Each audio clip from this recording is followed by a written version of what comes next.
जय गुरुदेव। जय गुरुदेव नाम किसका, प्रभु का प्यारा नाम। जय गुरुदेव।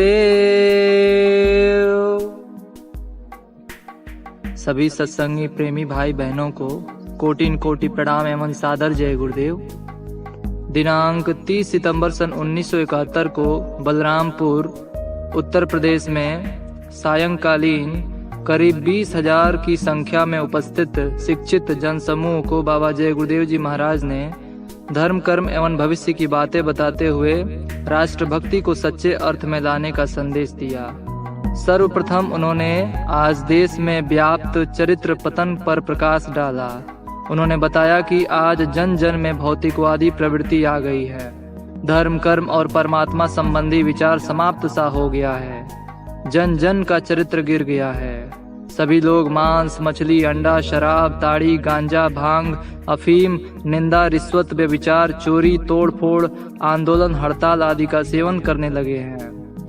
दूषित आहार से लोगों की सात्विक वृत्ति जाती रही है, जिससे अच्छे बुरे का ज्ञान भी खत्म हो गया है। स्वार्थ के वशीभूत इंद्रियों के दास सब आपस में टकरा रहे हैं। सब जगह संघर्ष ही संघर्ष दिख रहा है। परिवार भक्ति, समाज भक्ति एवं राष्ट्र भक्ति का नामो निशान मिट रहा है। भाई भाई लड़ रहा है, बाप बेटा लड़ रहा है, जाति जाति में संघर्ष हो रहा है, विद्यार्थी गुरु में लड़ाई हो रही है। सब जगह तोड़ फोड़, आंदोलन, हड़ताल, बंद का बोलबाला है। करोड़ों की राष्ट्रीय संपत्ति तोड़ी जा रही है, जलाई जा रही है। हम पर किसी तरह का अंकुश नहीं है, न परिवार का, न धर्म का, न ईश्वर का और न ही गुरु का। सब तरह से आजाद हम अपने को, अपने परिवार को और अपने देश को बर्बाद कर रहे हैं। हमारी सभी व्यवस्थाएं राजनीतिक, सामाजिक, पारिवारिक अस्त व्यस्त हो गई हैं। यह व्यवस्था कैसे ठीक हो? चरित्र सुधार कैसे हो? बाबा जय गुरुदेव जी महाराज ने आगे बताया कि बिना महात्माओं के चरित्र का निर्माण नहीं हो सकता है और बिना चरित्र के निर्माण की व्यवस्थाएं ठीक नहीं हो सकती हैं। संयमी चरित्रवान व्यक्ति के ही मन, वचन और कर्म से परिवार भक्ति, समाज भक्ति, राष्ट्र भक्ति एवं ईश्वर भक्ति का दर्शन होता रहेगा। अब प्रश्न है कि महात्मा किसे कहते हैं अथवा महात्मा किसका नाम है? महात्मा उसका नाम जिसने परमात्मा को पाया। उस परमात्मा को, उस परमानंद स्वरूप परम शक्ति स्वरूप शक्ति को पाने के लिए मनुष्य तड़प रहे हैं, पर रास्ता न पाकर इधर उधर भटक रहे हैं। रास्ता मिल जावे तो उन्हें आनंद मिले, शांति मिले, पर रास्ता मिलता ही नहीं है। रास्ता तो बिना महात्मा के मिलेगा भी नहीं। महात्मा बताते हैं कि मांस, मछली, अंडा, शराब, ताड़ी, गांजा, भांग, अफीम, निंदा, रिश्वत, व्यभिचार, चोरी चमारी, तोड़ फोड़, आंदोलन, हड़ताल आदि छोड़ो। यदि आप इन्हें नहीं छोड़ते तो आगे बड़ा भयंकर समय आ रहा है, अपने देश के लिए भी और पूरे संसार के लिए भी। यदि तुम्हें सच्चे अर्थ में राष्ट्रभक्त बनना है तो देश को उस भयानक समय की विपत्ति से बचाओ। यदि सदाचारी नहीं बनते तो तुम कुछ नहीं कर सकते हो। यदि तुम्हारा चरित्र गिर गया तो तुम किसी काम के नहीं और चरित्र सुधर नहीं सकता है। जब तक मांस, मछली, अंडा, शराब, ताड़ी, गांजा, भांग, अफीम, निंदा, रिश्वत, व्यभिचार, चोरी, तोड़फोड़, आंदोलन, हड़ताल आदि का सेवन तुम करते रहोगे और बिना चरित्र सुधार के राष्ट्रभक्ति, ईश्वर भक्ति इत्यादि की बातें करना व्यर्थ है। यदि तुम्हें अपने को, अपने परिवार को, अपने देश को और आगे आने वाली असहनीय स्थिति से बचाना है तो आज ही से मांस, मछली, अंडा आदि गंदी चीजों को खाना छोड़ो। निंदा, रिश्वत, व्यभिचार, चोरी, हड़ताल, आंदोलन छोड़ो, नहीं तो आगे चलकर बड़ा भयंकर सूखा पड़ेगा। सूखे से सारा विश्व प्रभावित रहेगा। अन्न की भारी कमी होगी। अन्न की कमी से क्या होगा आप स्वयं समझ सकते हैं। अन्न की इतनी कमी होगी कि यदि उसकी रूपरेखा आपको बताऊं तो आपको नींद नहीं आएगी। तुम्हारे ही कर्मों के कारण आगे चलकर विश्व युद्ध होगा। उसका कारण भारत बनेगा। विश्व में एक बहुत बड़ा नरसंहार होगा। पहले पूरब में, फिर पश्चिम में, फिर उत्तर में और फिर चारों ओर घमासान हो जाएगा। संयुक्त राष्ट्र संघ की सुरक्षा परिषद टूटकर भारत में चली आएगी। सारे देशों का न्याय भारत में होगा। सारे विश्व के देश यदि एकजुट होकर भारत पर हमला कर दें तो भी कोई देश भारत पर कब्जा नहीं कर सकता है, क्योंकि महान शक्तियों का जन्म भारत में हो गया है। किसी की उम्र 25 साल, किसी की 27, किसी की 28 और किसी की 29। सबसे बड़ी शक्ति का जन्म उत्तर प्रदेश में हो गया है, जिसकी उम्र 30 वर्ष से ऊपर है। इन महान शक्तियों के बताए मार्ग पर चलकर आगे भारत विश्व का सिरमौर होगा। पर अभी 70 से 80 तक तो तुम्हारा कचूमर निकल जाएगा। जब तक तुम मांस, मछली, अंडे खाते रहोगे, शराब, ताड़ी, गांजा पीते रहोगे, तोड़ फोड़ आंदोलन, रिश्वत, व्यभिचार, चोरी चमारी के वश में रहोगे, तब तक अभी भारत और गर्त में जाएगा। सन 1970 से 1980 तक कोई भी व्यक्ति दिल्ली की गद्दी पर बैठकर भारत की गरीबी दूर नहीं कर सकता है। दिल्ली की भूमि अशुद्ध है, इस पर बैठकर कोई भी व्यक्ति देश का कल्याण नहीं कर सकता है। आगे राजधानी दिल्ली से हटा दी जाएगी।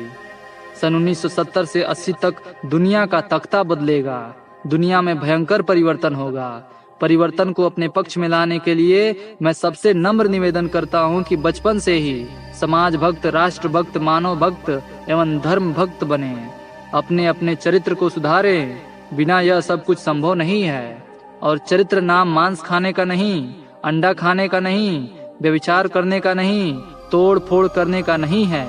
चरित्रवान नाम उसका जो मांस नहीं खाता, अंडा नहीं खाता, शराब नहीं पीता, तोड़फोड़ नहीं करता, रिश्वत नहीं लेता, व्यभिचार नहीं करता। ऐसे ही चरित्रवान व्यक्ति देश का कल्याण कर सकते हैं। प्रार्थना है कि अभी से चरित्रवान बने। आगे सभी लोग चरित्रवान होंगे। आपको सदाचारी बनना पड़ेगा। यदि आगे लोग मांस, मछली, अंडा, शराब, रिश्वत आदि को छोड़कर सदाचारी नहीं बनते तो उनकी नौकरियां खत्म कर दी जाएंगी। राष्ट्रभक्ति का नारा सब लगाते हैं, पर 24 वर्षों में हमारी कोई राष्ट्रभाषा ठीक से नहीं हो सकी। आगे बिना किसी आंदोलन के देश की राष्ट्रभाषा हिंदी और संस्कृत हो जाएगी। संस्कृत से भारत में विज्ञान की इतनी उन्नति होगी कि विदेशी लोग अपने दांतों तले उंगली दबाएंगे। बच्चों, अभी से अंग्रेजी के साथ साथ संस्कृत पढ़ना शुरू कर दो। आगे ऊंचे ऊंचे पद संस्कृत द्वारा ही प्राप्त होंगे। संस्कृत का बोलबाला होगा। आगे चलकर चरित्र गिराने वाले नंगे सीने में गंदी परिवार नियोजन एवं गर्भपात की योजना तथा गो हत्या संपूर्ण भारत में बंद कर दिए जाएंगे। चरित्र सुधार के लिए सिनेमा ही कुछ रह जाएंगे। इस समय देश पर एक बहुत बड़ी बला आई है।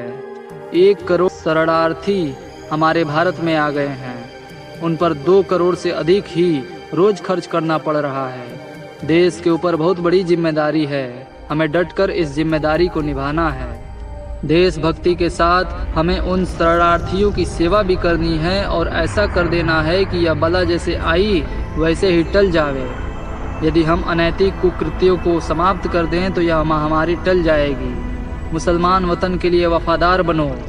मुसलमान भाइयों, तुम भारत में रहते हो, यहाँ के अन्न जल हवा में पलते हो। तुम भी हिंदुओं से वतन के प्रति वफादारी में कम न रहो। हिंदुओं से कंधा मिलाकर अपने देश की उन्नति में लगे रहो। संकट काल में हिंदू मुसलमान आपस में न लड़ें। सब व्यवसाय करें, खेती करें, नौकरी करें और मांस, मछली, अंडा, शराब, रिश्वत आदि से दूर रहें। मुसलमान मस्जिदों में फकीरों के कथनानुसार खुदा की इबादत करें और हिंदू मंदिरों में भगवान की पूजा करें। दफ्तरों के कामों में डिले न करें, जिससे राष्ट्र की संपत्ति, राष्ट्र का समय नष्ट न हो। मुसलमान भारत को अपना वतन समझें, हिंदू भारत को अपना वतन समझें। सब जगह शांति बनाए रखें, जिससे प्रेम के सूत्र सदाचार के सूत्र में आएंगे और देश को संगठित करेंगे। अभी मैं अप्रैल में मलेशिया गया था। बड़ी खोज करके आया हूँ। सभी चीजों का दाम मालूम करके आया हूँ। बड़ा अनुभव किया। वहाँ सबको उचित मजदूरी, पुरुष को $14 रोज और एक औरत को $6 रोज मिलते हैं। एक सिपाही को $270 मासिक तथा प्राइमरी स्कूल के अध्यापक को $300 मिलते हैं। सभी देशभक्त हैं क्योंकि सभी को खाना, कपड़ा, मकान सुलभ है। इसी कारण देश में बड़ी उन्नति है। वहाँ के एक बैंक के मैनेजर ने मुझे बताया कि आपके देश में तो सभी चोर हैं, एड़ी से लेकर चोटी तक, किसी में देशभक्ति नहीं है। अरबों डॉलर आपके यहाँ के लोगों के यहाँ बैंकों में जमा हैं। 6 बड़े बड़े लोगों की जमा रकम $50 crore, 39 crore dollar, 35 crore dollar, 29 crore dollar, 25 crore dollar और 23 करोड़ डॉलर है। यह तो है आपके देश की हालत, कैसे उन्नति हो सकती है। हमें बड़ी शर्म आई। तो यह अपना चरित्र सुधारो, चोरी छोड़ो, विदेशी बैंकों से रुपया निकाल लाओ, नहीं तो आगे पासपोर्ट बंद हो जाएंगे। रुपया विदेशी बैंकों से लाकर देश को खुशहाल करो, आगे चलकर सबको खाना कपड़ा मिलेगा। सिपाही, क्लर्क और मास्टर की तनख्वाह 300 रुपया मासिक होगी। स्कूल से निकलकर कोई विद्यार्थी खाली न रहेगा, पर यह सब सुविधा चरित्रवान लोगों को ही मिलेगी। जब चरित्रवान को महत्व मिलेगा तो स्वर्ण फूल बन पृथ्वी फूले, मृत्युलोक स्वर्ग हो जाएगा। मुझे आप राजनीति में न घसीटें, मैं राजनीतिक नहीं हूँ। मैं राष्ट्रपति प्रधानमंत्री बना सकता हूँ। मैं तुम्हें अशांति से निकालूंगा, ऐसा साधन तुम्हें मिलेगा जिसे पाकर तुम कहोगे आहा। तीसरी आंख खुलने पर लोग भारत में स्वर्ग लोक का आनंद लेंगे। सबके पास मेरी बात पहुंचा दें। मैं आपसे कुछ त्याग चाहता हूं। यदि तुम्हारा सच्चा सदाचार वापिस आ जाए तो थोड़ा सा आकर समझिए। मांस, मछली, अंडा, शराब, ताड़ी, गांजा, भांग, अफीम, निंदा, रिश्वत, व्यभिचार, चोरी, आंदोलन, हड़ताल, तोड़फोड़ का त्याग कर दें। सन 1972 के अंत तक 20 करोड़ लोगों का जन जागरण होगा। 20 करोड़ लोगों में अपनी बात पहुंचा दीजिए। हमारी तुम्हारी अच्छाई से देश में परिवर्तन होगा। अब अच्छे बनकर अपनी जीवात्मा को परमात्मा तक पहुंचा सकते हैं। अतः आज ही महात्माओं से रास्ता लेकर सदाचारी बनकर अपनी आत्मा को परमात्मा तक पहुंचा दें। पहले महात्मा अपने सामने परिक्रमा लगवाते थे। परिक्रमा करने से लोगों की व्याधियां, बाधाएं दूर होती थी।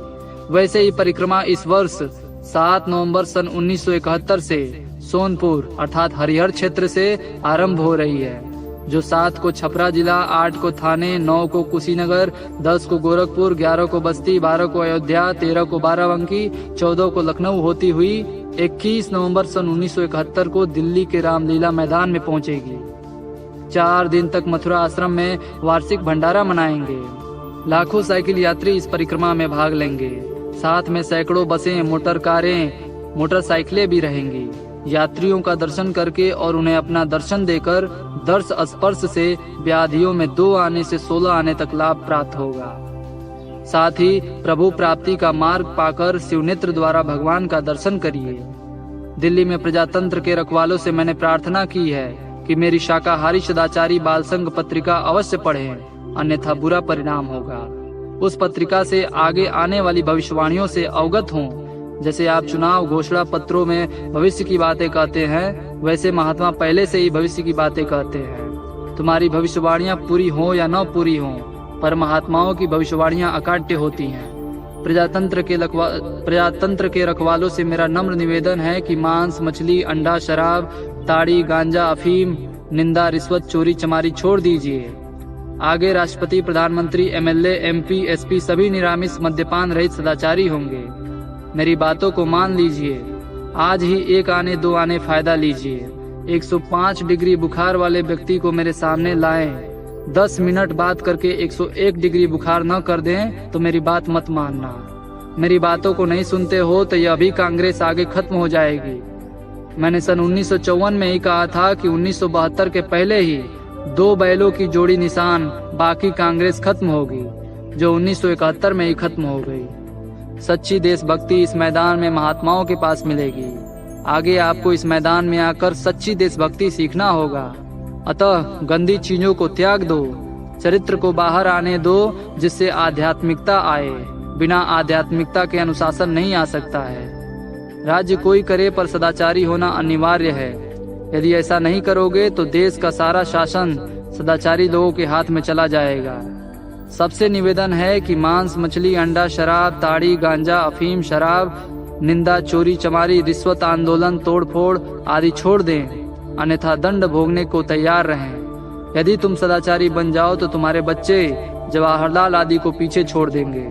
गृहस्थ आश्रम में रहते हुए दुनिया के सब काम काज करते हुए अपना काम कर लें, जीते जी भगवान का दर्शन कर लो और अपने देश को स्वर्ग बना लो। जय गुरुदेव।